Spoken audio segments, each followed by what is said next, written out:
A Mesopotâmia, entre os rios Eufrates e Tigre, a Península Arábica e o crescente fértil entre o Egito e o Golfo Pérsico, são hoje considerados o berço da humanidade moderna. Foi aqui que as histórias do Antigo Testamento aconteceram e 3 grandes religiões mundiais se desenvolveram. Antes dos cristãos, muçulmanos e judeus, civilizações completamente diferentes estavam em ação nesta região. Hoje, os sumérios são considerados uma das civilizações mais antigas do mundo. Presumivelmente, as histórias da Bíblia remontam até mesmo a contos sumérios muito mais antigos. Alguns até assumem que a cultura suméria detém a chave para a verdadeira história das origens da humanidade. A tumba de Lihian. Hoje, no meio do nada, na Arábia Saudita, está o túmulo de Lihian, filho de Cusa. O túmulo também é conhecido na cultura árabe hoje como Qas al-Farid, ou Castelo Solitário. Embora este último seja absolutamente impreciso, pois este monumento nunca foi um edifício residencial ou residência em nenhum momento. A estranhamente geométrica estrutura esculpida em uma pedra de outra forma natural foi um túmulo desde o início. A arquitetura dos Nabatáians é hoje considerada única, e as esculturas de pedra são insuperáveis. Dentro, a estrutura é ricamente decorada com esculturas e inscrições que contam histórias da cultura Nabatáian. A tumba foi construída no século I d.C.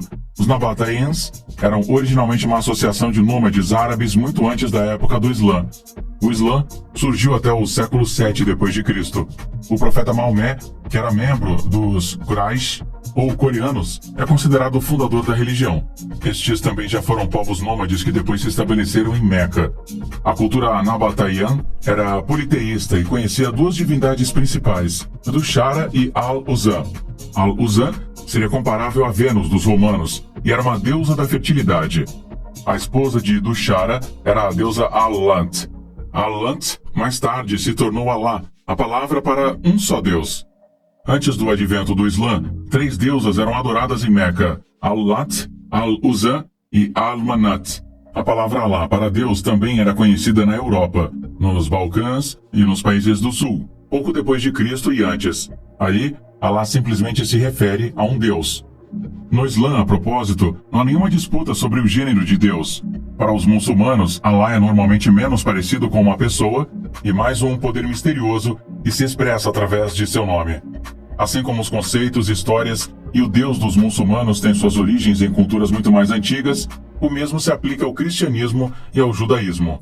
Aqui os sumérios que viveram no território da Mesopotâmia, a partir do 3º milênio antes de Cristo, são considerados os precursores culturais. Mas antes de voltarmos nossa atenção para os sumérios, faremos um desvio para o fascinante capital cultural dos Nabatáians. Petra, a cidade é esculpida na rocha. A lendária cidade de Petra foi outrora um próspero centro de comércio, tecnologia, arte e, acima de tudo, uma arquitetura incrível. Hoje a cidade fica no meio do nada na Jordânia, a uma altitude de 800 a 1.350 metros, em uma bacia do Vale do Monte Edom. A questão de por que as pessoas criaram uma cidade neste lugar, de todos os lugares, é bastante fácil de responder hoje em dia.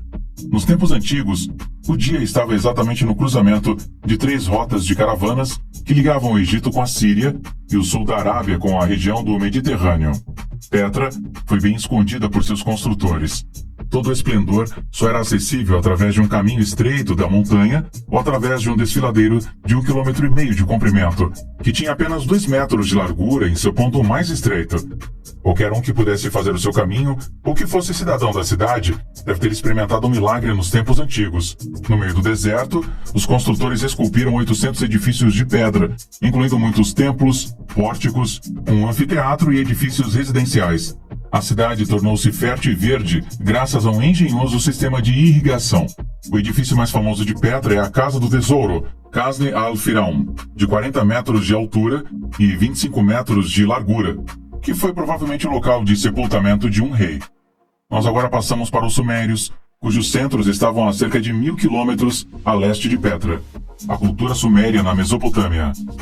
Exatamente a idade dos Sumérios não pode mais ser determinada hoje, Eles podem ter estado entre as primeiras pessoas a viver na Terra entre os rios Eufrates e Tigre. Originalmente, este povo se chamava Sagiga, o que significa aproximadamente a cabeça negra. Os sumérios também eram uma sociedade politeísta e desenvolveram a primeira escrita conhecida da humanidade. Cerca de 200 anos antes dos egípcios, eles começaram a registrar números e unidades de medida como escrita cuneiforme em tabletes de pedra. Mais tarde, os sumérios iniciaram a transmissão escrita de lendas e histórias. No século passado, pesquisadores encontraram dezenas de indicações de que a maioria das histórias do Antigo Testamento, que é compartilhada tanto por judeus quanto por cristãos, remontam até mesmo histórias muito mais antigas dos sumérios. Por exemplo, os sumérios tinham a lenda do primeiro homem e mulher num paraíso, assim como histórias em torno de uma grande enchente. As cidades mais conhecidas dos sumérios foram Ur, Kish, Uruk na Mesopotâmia, precisamente a região que a maioria dos especialistas hoje consideram ser o Éden bíblico. A Babilônia e o posterior Império Babilônico também datam do início da cultura suméria. Os sumérios foram provavelmente as primeiras pessoas na região